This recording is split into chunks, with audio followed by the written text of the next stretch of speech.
You may have heard the term payment for order flow, but you might not be sure what it actually means. Well, in today's video, we're going to dive into that so that way you have a better idea of what PFOF is.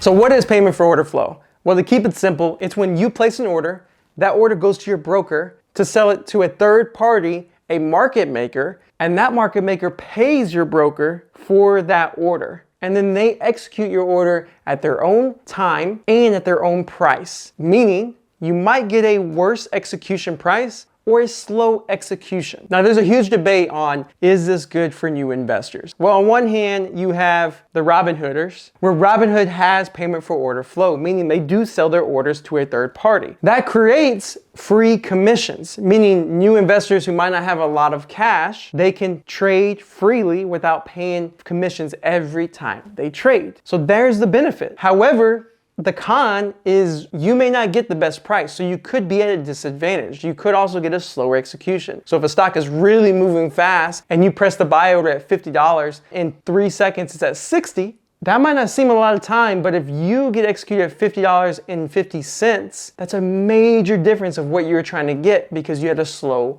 execution price. This is where the debate really becomes important. Are you a trader who really wants to get that fast execution? Then you might want to go towards a direct access broker like Cobra Trading. Because Cobra Trading, you go directly to the market. You place an order, it goes directly to the market and gets executed. It does not go to a third party. Whereas with Robinhood, it will go to a third party. Now, if you're using a broker who has payment for order flow, that doesn't mean you need to leave them right away. But it does mean you might want to check out a direct access broker if you feel like the cons are not in your favor and they do bother you. And you can check us out at cobratrading.com and get a free demo, meaning you don't have to move your money right away and start trading with Cobra Trading. You can just test them out with a free demo account and see if you even like the access to a direct access broker.